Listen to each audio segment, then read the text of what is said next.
you sick of hearing about The Room yet? Well, buckle up, Buttercup, because this cult classic is never going away. Oh, hi, Johnny. I didn't know it was you. Here you go. That's me.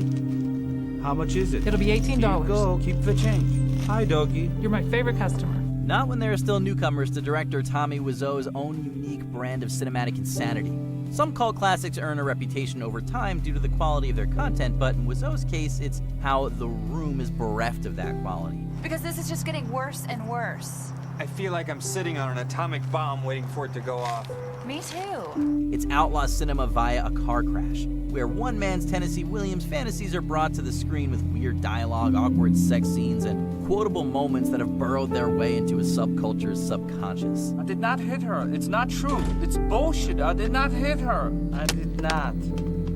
Oh, hi, Mark. Number 7, Repo Man. Said quite simply, there's no film quite like 1984's Repo Man. An asshole gets killed for a car. Guys that make it are the guys that get in their cars at any time. This anarchic cult classic works wonderfully as a snapshot of West Coast punk rock, thanks to the participation of bands like Black Flag and the Circle Jerks.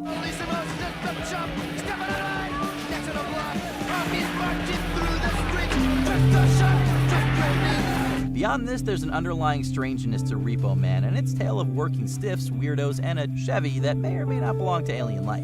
Director Alex Cox inserted black comedy, action, and political satire about 1980s consumerism into his film, but Repo Man never feels heavy-handed. A lot of people don't realize what's really going on. They view life as a bunch of unconnected incidents and things.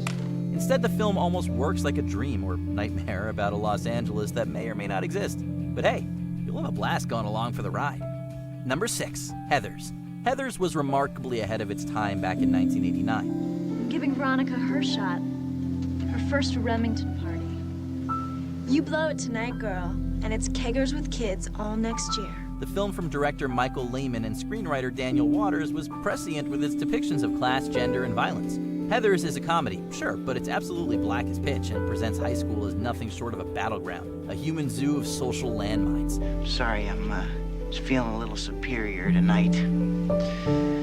7 schools and 7 states, and the only thing different is my locker combination. The dark and at times shocking story beats of Heathers would be reused many years later in films like Jawbreaker, but there's just a magic to the casting here that places Heathers in a class all its own. Winona Ryder, Christian Slater, we're looking at you.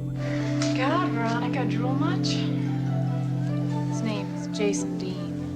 It's in my American history. Number 5, The Warriors.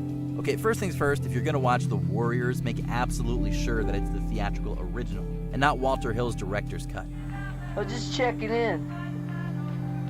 Yeah, it's a real mess up there. This is because Hill's second version added in animated sequences and an introduction that dampened The Warriors' visceral, somewhat controversial impact. Original screenings of the film actually saw violence erupt in theaters, skirmishes that, according to Hill, were the result of real street gangs mixing it up while watching the fictional warriors up on the screen. Warriors, come out to play. Infamy aside, The Warriors remains a slice of broad, pulpy action with tons of memorable characters, a funky score, and instantly quotable dialogue.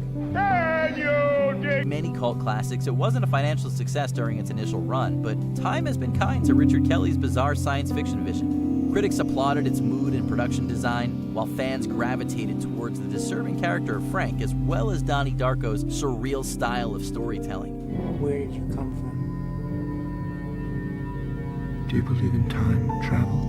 It may actually require multiple viewings in order to truly pick up what Donnie Darko is putting down, but every great journey starts with a single step, and we highly recommend doing just this by making time for Donnie Darko. Well, life isn't that simple. I mean, who cares if Ling Ling returns the wallet and keeps the money?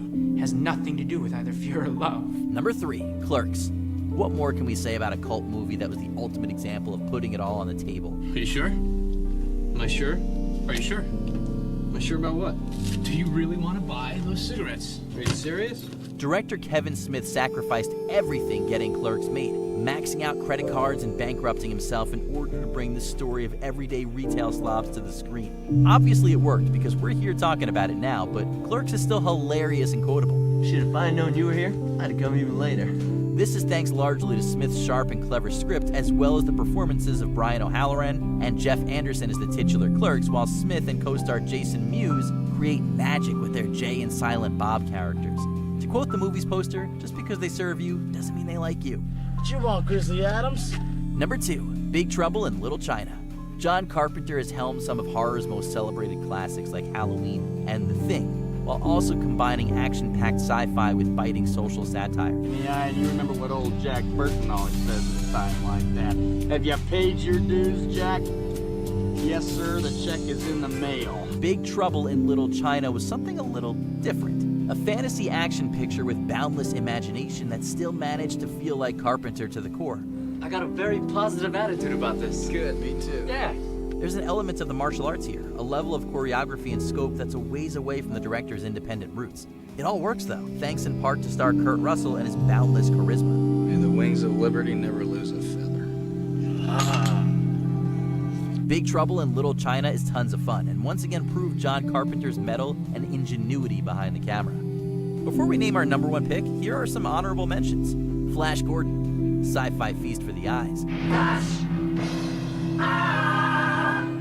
Savior of the universe! Vampire's Kiss, come for the kiss, stay for the cage. I'm a vampire! I'm a vampire! I'm a vampire! Hedwig and the Angry Inch, a big screen adaptation of the hit musical. A 16's operation got botched.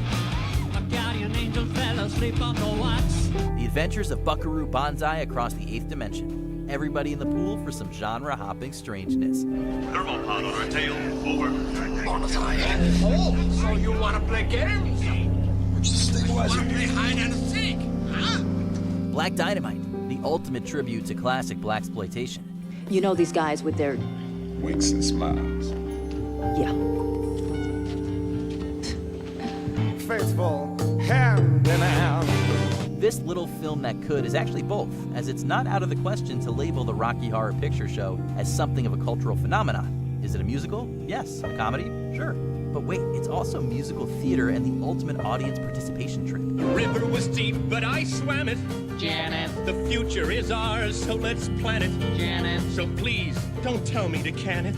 Janet. The Rocky Horror Picture Show has thrived for decades because of this rabid fan following, but the film is also a loving tribute to monster movies, rock and roll, and sexual deviancy.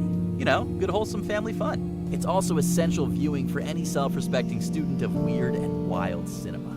Give yourself over to absolute pleasure. Swim the